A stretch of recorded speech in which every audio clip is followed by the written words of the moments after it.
Kasus penemuan mayat ART perempuan dalam toren di Kelapa Gading, kita telah terhubung dengan kriminolog Universitas Budi Luhur, Kazizah Gusnita. Ya, Selamat malam, Mbak Gusnita. malam Mbak. Ya, Malam Mbak.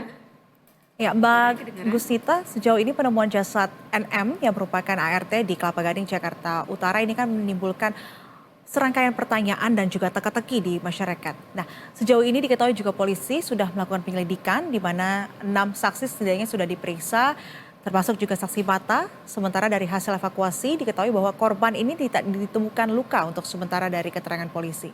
Bagaimana kemudian Anda menanggapi kasus ini? Ya, memang kan kita kembali lagi kepada hasil pemeriksaan ya, penyelidikan sebenarnya. Kalau dari dilihat dari kasus atau kronologisnya, memang kemungkinan-kemungkinan pasti tetap ada. Mungkin ada dua hal yang kita lihat di sini. Kemungkinan adanya kelalaian diri sendiri, karena mungkin terkait dengan kronologis, adakah kemungkinan membersihkan toren itu sendiri gitu ya, kepleset, terjatuh atau terkait dengan kelalaian individu tersebut.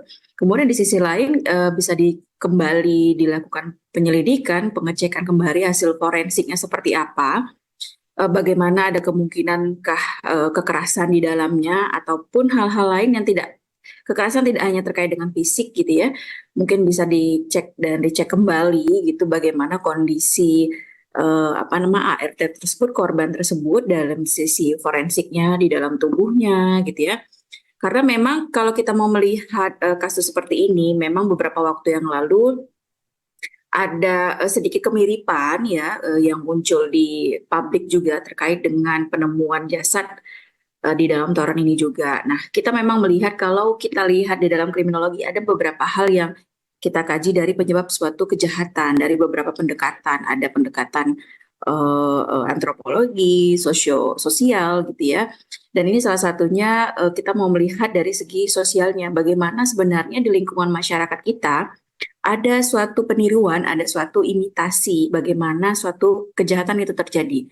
Baik itu dalam peniruan suatu modus gitu ya.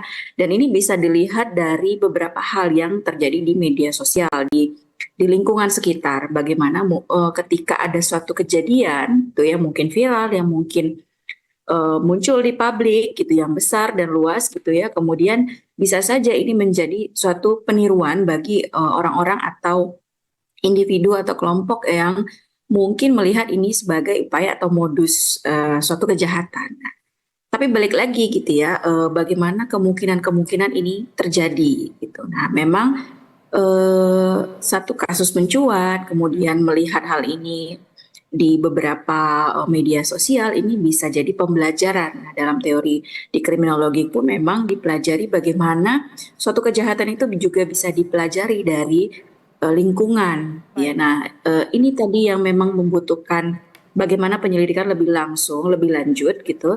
Apakah memang ada upaya kekerasan di dalamnya? Ya, apakah ada Baik, suatu hasil forensik yang ya. terlebih dari dalam tubuh korban tersebut? Baik.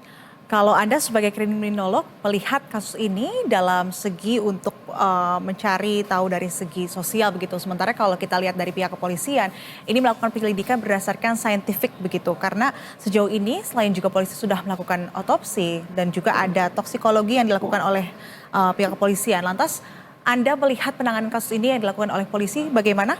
Apakah dengan langkah-langkah tersebut ini akan bisa mengungkap terkait dengan penyebab pasti kematian korban?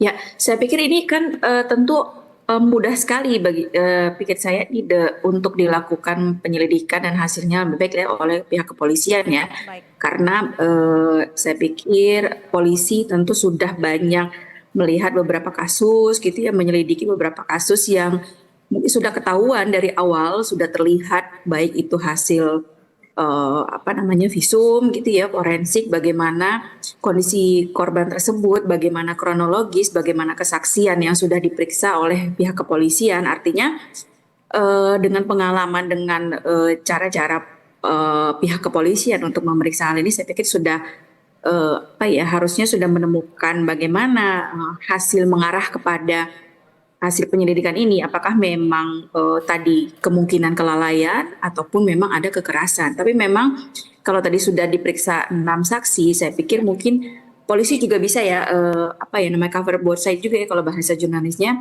bagaimana mengkonfrontir dari keenam saksi ini kalau dilihat memang ada salah satu hal yang memang tidak sesuai dengan di luar dari jalur kronologis itu, memang perlu kembali diselidiki lebih lanjut apakah memang bukti-bukti atau mungkin perlu dicek kembali atau diselidiki kembali situasi yang ada di lapangan. Siapa tahu mungkin ada CCTV di luar meskipun di atas gitu ya, di situasi sekitar lingkungan tersebut gitu ya, untuk mengetahui lebih lanjut sebenarnya bagaimana kemungkinan-kemungkinan yang tadi saya sebutkan itu, apakah memang ada upaya kekerasan atau memang kelalaian dari individu tersebut gitu ya, kepleset atau hal yang lainnya. Baik. Iya, artinya ada dua kemungkinan yang tadi Anda katakan, bahwa kemungkinan ada kelalaian diri sendiri ataupun juga ada kemungkinan bahwa ini ada unsur pidana begitu. Tapi kalau Anda melihat begitu ya, dari serangkaian penemuan dan juga kronologi dan fakta-fakta yang sementara didapatkan oleh polisi, dari hasil analisis Anda sendiri, apakah ada kemungkinan ini ada unsur pidana atau kemungkinan kasus pembunuhan atau seperti apa menurut Anda? Ya, kemungkinan bisa saja terjadi ya. Nah, dalam peristiwa kejahatan gitu ya.